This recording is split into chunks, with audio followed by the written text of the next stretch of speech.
It's not in the face! Thank you. Hello and welcome to Hey, Not the Face with your host, John Nash, and your producer, me, Steffi Haynes. And today we are going to look at some updates in the Johnson antitrust case and the other antitrust cases that are pending. We're going to look at Morgan Stanley's analysis of the UFC broadcast rights deal. We are going to talk about Aljamain Sterling. We're going to talk about Ali Abdel-Aziz. We're going to talk about Vadim Nemkov. We are also going to talk about Sacramento State University. We're going to look at the Nolan brothers and even Alan Dawson. But if you want access to all of this content, you are going to need to subscribe, and you're going to need to do it with your coins, because some of this will be behind a paywall. Now, John, it's Labor Day here as we record. So by the time people listen to this, it'll be Tuesday, September 2nd. But what I want to know is, how is your Labor Day? Very good. I just got done grilling for my mom. It's my last day in Minnesota. So by the time the show is out, I will probably, maybe not, I guess it comes out in the morning. I'll be on my way to the airport to head back to Los Angeles. So I am heading back to the world of 9 to 5, 9 to 6, whatever I don't know what my hours are, but I am heading back to LA to go back to work at my regular job. So, but besides that, I had a great Labor Day, grilled, had good. I got some corn stuck in my teeth. So during the show, you might hear me. I don't have dental floss with me or a toothpick. So you might hear some just wincing as I'm trying to clear my teeth. But besides that, I'm doing spectacular. Okay. So listen, we have gotten some questions when our last show, we talked about you going back to work. You've been on hiatus. What people don't know is that John has worked the whole time we've been doing this show. And on the 22nd, by the way, I was looking at a post that I saved that I bookmarked on Twitter. On the 22nd of this month will mark 3 years we've been doing this show. And the whole time we've been doing this show, John has had a full-time job the whole time. So if you're worried, and I know some of you are because I've gotten some messages, if you're worried that him going back to work is going to affect the show, it's not. Occasionally, we may put out our 2 shows a week on different days, but it really doesn't affect the fact that John will be doing the show on a regular basis, as he always has. So I just want to put that out there. John, do you have any comments on that?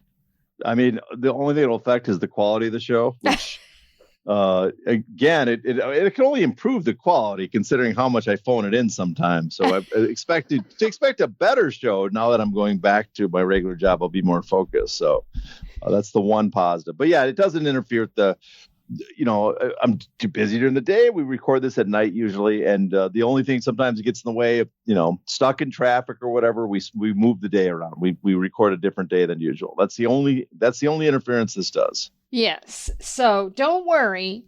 John's not going anywhere. We are going to be right here for you guys. Yeah, I thought I'd be done with this show by now. I thought I'd be done with MMA by now, but nope, still here. So expect me to be here for a while. Exactly.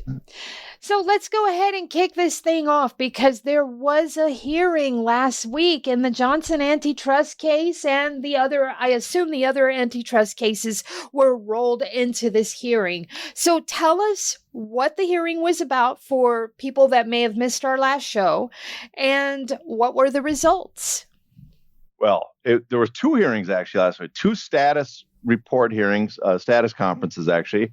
The first was on Tuesday of last week, and then a second one was held on Thursday and that one related to Dominance MMA, because apparently no one from Dominance could make it to Tuesday, so they booked another hearing. And lo and behold, too, no one from the media was at either hearings. Not one person who's stationed in Vegas. And not usually, but the only time these are reported on is when I can go there or Paul Gift can show up or Josh Gross or sometimes Jason Cruz. That's the only media members I think have ever been there. One time we had Fred Garvin show up. No one from the media, though, this time could make it. And Josh was busy in Vegas. I was out here. Paul was traveling. So none of us could make it. So good to know that the local media is right on the case. Mm-hmm. And so I had to call around and find out what happened. Thankfully, too, the judge issued orders afterwards.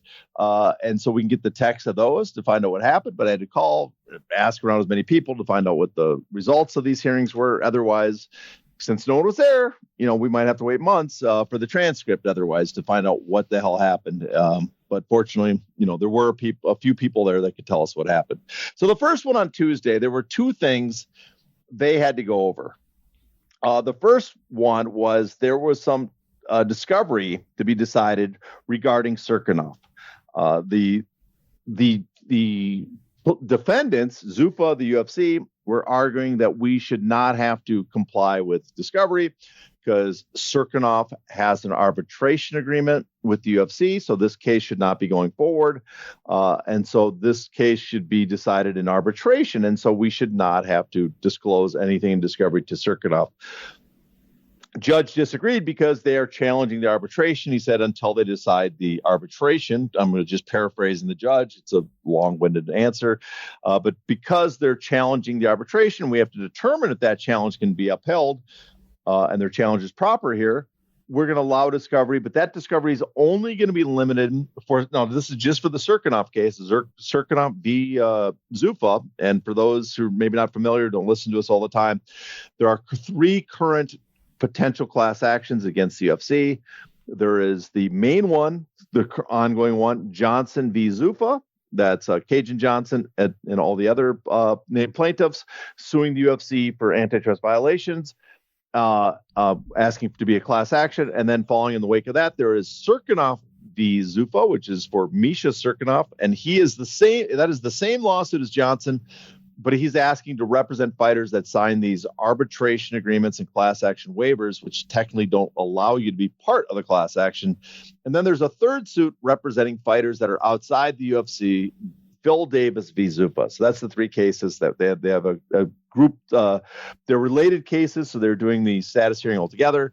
So for Cirkunov, the defendants are arguing that we should not have to disclose discovery for Cirkunov because he has an arbitration agreement and this should go into arbitration. The judge said, well, they are challenging it, so we're going to allow it for now, but we're going to limit discovery for the Cirkunov case only to those related to arbitration, but we're going to allow discovery to go forward. So that was his first order on that. The second order on that for the day, I guess, from that day is there was a motion to deny class certification. The plaintiffs, or not plaintiffs, the defendants were arguing that the case should be thrown out. We should deny class cert already.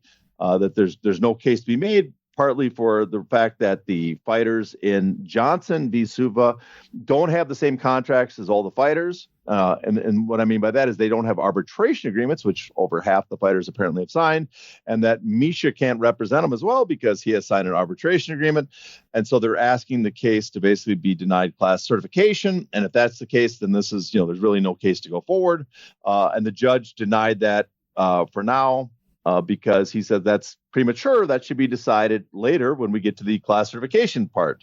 And so that part was thrown out. And then finally, the last part that was being argued, last major portion that was being argued at the hearings was according to Dominance MMA. And they're asking to compel, they want the judge to compel Dominance to take part in discovery, to disclose information to the defendants that they're requesting because they are not being helpful in that department. Dominance made an argument that no, we can't take part. Dominance being, I should note, if you're not familiar, Dominance MMA is really Ali Abdel-Aziz. He's saying that what they're asking for is too much. It's beyond my means as a single owner of this company with one employee. I don't have the rights to this material. Just a bunch of defenses. The judge didn't buy it. And said that you have to provide an inventory list of the discoverable sources. You will have to that he granted the motion to compel, that the party shall supply the court with a proposed scheduling order of remaining discovery issues. So all this has to be provided to the court by October 13. And let's see if Dominance does this or not, if they do not take part in discovery.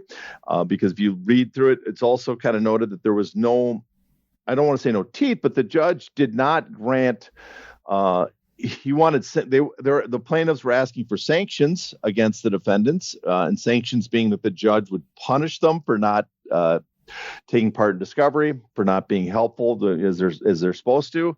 And the judge kind of waived that for now and is holding off. And so there's nothing, he didn't issue any specific threats. So there's nothing really there that I can see that would compel people to, like Dominance, to actually take part in these discovery. But we'll see. Maybe just the pure thought of they don't want to piss off the judge will be enough. And they do not want to, they do not want the judge to take a step and maybe go into some sort of sanctions against them or some sort of other actions. But nothing was specifically said by the judge. So that was the third thing. Dominance was ordered that they have to release material to the plaintiffs for discovery. And finally, I should say there's one other thing. The judge basically said the same to the defendants, is that, yes, you have to, stop dilly-dallying and continue with the discovery. You have to do the discovery as requested, and sided mostly with the plaintiffs on the request that a long list of things have to be shared with the plaintiffs as part of discovery. And so that was everything that happened the other day. So, I mean, is there any new information for us? Nothing groundbreaking. Like we didn't get, any like specific purse information or anything like that. But this is somewhat interesting because it shows that all the cases are going to move forward. And that the judge seems to be siding with the plaintiffs on the fact that, yes, you have to do the discovery. And I'll be interested to see after Dominance if there are further managers that are not complying. Maybe the other managers who are not complying will see this and say, I should start complying with discovery. Or if they don't, maybe we will see filings that say, hey, judge, these guys also are not complying with discovery. What happens next? Well, next is we have to see if they comply with discovery. We'll see that there is I believe it is October 26th. I could be wrong, but I believe it's October 26th. There will be another status hearing to see where we're at. And so we will, on that date, we will see if the defendants are honoring the request for discovery and they're issuing all the material that they're supposed to. And if Dominance MMA is also doing the same.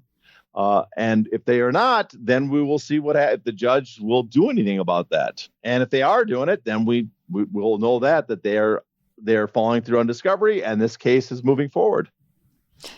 Quick question: sanctioning. If they don't comply by the next hearing, and the judge decides to issue some sanction, what sanctions would he issue? Well, there's a bunch of possibilities. As people recall, we had Rob Macy on the show, and he kind of explained some of the options. One thing he can do for the case of the defendants, UFC, he can say, okay, you are not complying and giving evidence, or you say you don't have it. Well, I can tell the jury, if we ever get to a jury trial, I can tell the jury to weigh it in favor of the plaintiffs. In other words, if there's a document, or you don't have emails that disclose what negotiations were like between parties, the judge could say, well, you should have had that. You were supposed to retain it. You deleted it. I can tell the jury that they should interpret this lack of emails as that you are hiding something. Right. That the worst case scenario, that he could say that, which if you're a defendant, you don't want the jury being told ahead of time that to take the worst possible interpretation of anything that you did not hand over. So that's one possibility. Another sanction is he could order fines. He could order them to pay, some sort of a price for the plaintiff's work, things like that. So all those are on the table, and we will see what if he brings any of those up. But for the UFC endeavor, the biggest one would be him instructing the jury that, yes, you should read this in the most negative way possible for the defendant. Is there some way he could go and order order a phone company audit or something like that for the text messages? Well, he can. I mean, they kind of have that. They're asking for. They're not asking specifically for like as they note in this case is they need access to their phones, but sometimes they're not saying, hey, we need you to actually do the search for it. We will do the search for it. You can be with us. We will have, we have a list. We have an expert that will do the search on these key things on your computer, on your phone. The phone listing, I believe they can. I think that's already given that there's a list of possibly can get a list of calls between people. But what they really want is not the list of calls. They want the actual text messages, and those are stored in clouds or on the phones themselves. You need access to that entry, but they're as the plaintiffs are saying to the defendants, we are not asking specifically to search through and get all the material. We just want access so we can download it, and then we will have our people search through it in a way that's acceptable to everybody. The question is, do they still have their phones? And if they don't have their phones or don't have stuff that they were ordered to not destroy, like emails, then there's a question about what happened to that material. That's what I was getting to. Like there's no way they can go through the phone company and say, hey, I want these records from A to Z. That's not on the table. Well, I guess we would have to talk to paramount. We'd talk to some sort of eavesdropping company, some spy, CIA, the National Intelligence Service, what technology we have. But I am not certain what we have the ability to retrieve data-wise for messages if it's been deleted and wiped clean. So, I just don't know. Is it possible that they could retrieve some of that? Maybe. But I think what they're asking for seems fair enough, that you should not have deleted all your emails, and we should have access to go through and search for specific items. Now they're not going to go into the email per se. That specifically they're going to download the data, and then they're going to do searches for specific items. And when they hit those, then they'll pull those out and go through it and see which ones are eligible to be used or not. Which ones are not protected by attorney-client privilege, things like that. But I don't know what, you're talking about a level of expertise and technological know-how I do not have concerning. I guess we would have to talk to the people that wrote the Patriot Act. What do they have? What access do they have to technology to go through deleted material and retrieve what's still there? All right, so we are going to switch gears here, and we're going to talk about Morgan Stanley, because they had a detailed explanation of the UFC broadcast rights deal. Give us the overview of their analysis. Well, according to Morgan Stanley, we should note this came from Fight Oracle on Twitter, or X, or whatever the fuck we're calling that thing now. And so they have a report, a 28-page report that I got a hold of after that.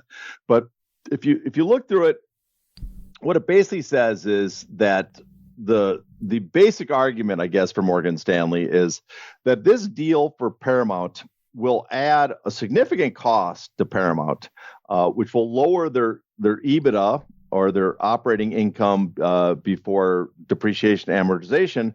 It'll lower it $700 million, which we could look at as kind of a surrogate for profit, because it's going to add so much cost, because they're going to pay the UFC $1.1 billion on average. Now it's going to start off at just under $800 million, according to them. I think this is an estimate. I'm not sure they have the actual details of the deal.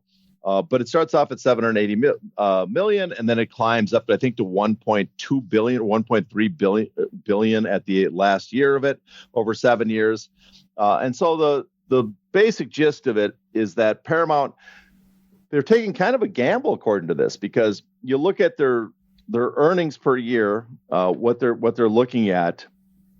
They're going to see a decline from what they estimated. According to this, again, their adjusted OIBDA, operating income before depreciation and amortization, it's going to be $3.5 billion is the estimated this year. Next year, though, instead of $3.8 billion is what they're expecting, it's only going to be $3.1 billion, because there's going to be $700 million from drag from this additional UFC cost. In 2027, it's going to go up to $3.4 billion. And so the profit that this company, I guess the money they're going to make, the potential profit is going to be slowed down. They're going to see benefits from the UFC, higher subscribers, they say, but there is this tremendous additional cost that this deal is adding. That's going to be that's lowered the stock projected price for them, even though there is some positive business. The projected price that they're telling, I guess the suggested price, not projected, but the suggested price to buy has been lowered. And so they should expect the company, basically their numbers to look kind of worse going forward because they're going to spend so much money on the UFC. That's the basics of it. Is there anything in it that would suggest that the UFC gets to sort of coast the way that they did with ESPN, thanks to all those guaranteed millions for every single event, especially now that there won't be I won't say a whole pay-per-view structure in place because they've left that sort of fuzzy around the edges, but there won't be a traditional month-to-month pay-per-view structure in place. Yeah, well, no, there's not. Well, they don't have the actual breakdown of how the deal is going to work. In here, the amount. Now, we heard from previous press releases, it's 30 fight nights and 12 numbered events, which are basically the UFC pay-per-views, but no longer being on pay-per-view, although there has been word from Dana White that they're not completely getting rid of pay-per-view. And we've talked in the past why they might be saying that, and who knows if that's true or not. But so it's going to be 42 events. And it doesn't give you a breakdown at all of what the price relation is for each of those events. And so I imagine now, this is just me guessing, but I'm pretty sure that because they were sold as two different pieces. Now, remember, originally Paramount was discussing only buying the package that was the fight nights and not the numbered events. And then, lo and behold, as approval was coming down the line or for their merger with Skydance, they decided to buy the whole thing, which again, that it's the fact that it's a money loser.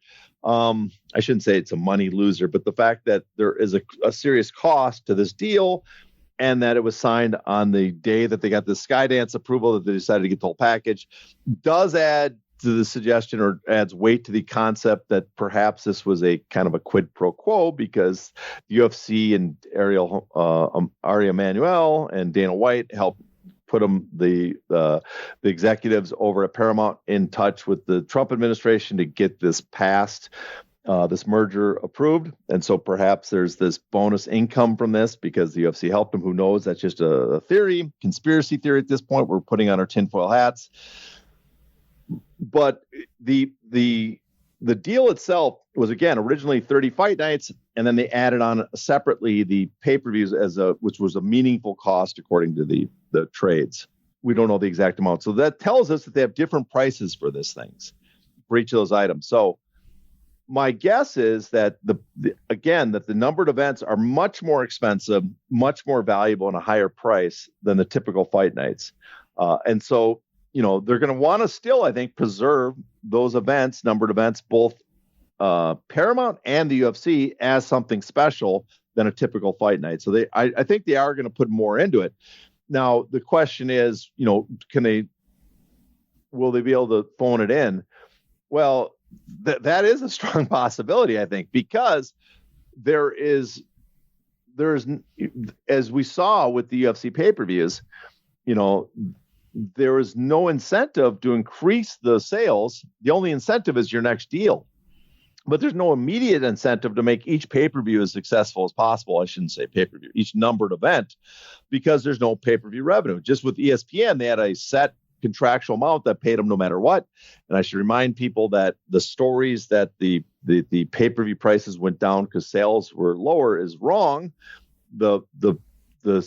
That amount, that wording that the fees were lowered is related to ESPN, that they are not collecting as many pay-per-view sales, so they're losing money. They're not making as much money on the UFC events this last year because pay-per-view sales are down. But that was not in response to the UFC. In other words, it was under ESPN revenue. So they were talking about revenue. That was not what they were paying. It wasn't a cost or price they were paying to the UFC. So that story is wrong. UFC has a guaranteed contractual amount. I have no doubt or no reason to doubt that they do not retain that. So they're going to still have guaranteed contractual revenue from these events that will rise at a set amount every year because the deal starts at a lower price and then gets higher as it goes along to a much higher price as it moves along.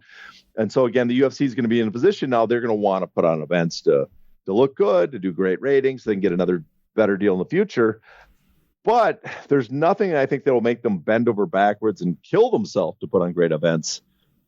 So if there's, because it's guaranteed money, there's nothing to motivate them to go the extra mile. And so if a fighter is a pain in the ass, they will sit there and say, we will not comply to your request. We'll make you sit because there's no reason we need you to be on this event. And the same with their partners. There's nothing that the partners, they've signed the deal, can basically do to compel them, at least that we know of yet. Maybe there's wording language in the contract for the UFC. We haven't seen that yet, but they haven't had it in the past. But there's nothing that their partners can do to compel the UFC to put on a better product. There's no downside for the UFC once they sign these deals. Because that hasn't been historic to their deals. Could it be in there? Because nobody's actually seen the deal yet. And is there anything that's going to allow us to see the deal? Is there, how do we get details of the deal to know that historically they can't be compelled to put on better events? And is there something that would prevent Paramount from maybe slipping something like that into the contract, saying, hey, if we don't see X amount of subscriptions within 3 years, your deal gets lowered or something along those lines? Well, I mean, that is possible. They might have put some language in there, but the UFC has not had that before. They've not had that kind of language in their contracts before. And we know that because the antitrust case had discovery, and there's documents in it that kind of detail what the deal is through emails, through lenders' docs, just revenue sources that they never went down. And basically it says it's incremental. Also, we have some reporting for the ESPN deal specifically in SEC filings and also in trade magazines that it's it goes up incremental every year. There's an incremental increase, and it's a guaranteed fee, which would, usually that's fed to them by the company themselves, and that's something they want out there for shareholders to know that there's the money they're getting in will not go down in the future. It's only going to go up. And I'm guessing that's the same because they want, they don't want, as they always say, they don't want lumpiness. They want consistency. They want it to always go up. So I imagine that's the same, but we will possibly know. There's a good chance now that this is something, because it's a more recent business deal, this could possibly be redacted. But if the antitrust cases move forward and we get past discovery and we get some written reports and we go into, just like what happened last time after class cert, as we're prepping for a trial, a lot of the exhibits, a lot of the evidence material could get posted on Pacer with the court unredacted, and there we might find something that will tell us how this deal is shaped, because we do have information of what they're getting paid under Spike, and especially we do under Fox. We have basically a year-by-year amount, what they were getting from Fox, at least in total aggregate, maybe not by the individual events, but in total. And we might get the same thing when we get to, when this gets to, if this case, I should say, if the antitrust case move forward, there might be a point where in discovery, all the exhibits are posted, and all the reports, whatever material we have, gets posted and unredacted, in which case at that point, we might know a lot more. And that, in the way they, when we had Rob Macy on here, it sounds like, their expectation is not as long as it took last time, but perhaps 3 to 4, maybe 5 years max, we might be in that situation. So back to our original question, basically, there's not a whole lot of motivation for them to put any extra effort. And any emerging stars that look like they could be promising, your Ilia Topurias, your Patty Pimlets, people like that, if they weren't willing to play ball, etc., the UFC could put them on a shelf and say, you're not that important to us, and not help cultivate any more stars. Well, that's possible. Well, I guess what I would say is that it's in the UFC's interest to put on as good a product as they can to keep their partner happy and for the next deal. But there's also nothing in the deal, at least that we know of and on the previous deals, that would compel them to go above and beyond. So if anybody's trying to exert any influence on them, use whatever leverage they could to get a better deal as a fighter, or if the broadcaster feels the need to like challenge UFC, like we need a better product. If it's all guaranteed money, there's nothing that will compel them to put on a better product than they have to. Do you agree with Morgan Stanley's analysis overall? And do you think this deal will ultimately be profitable for Paramount? Well, I agree pretty much. I mean, it's obvious. To access the bonus content of this episode, you must be a paid subscriber. To do that, go to heynottheface.substack.com and subscribe today.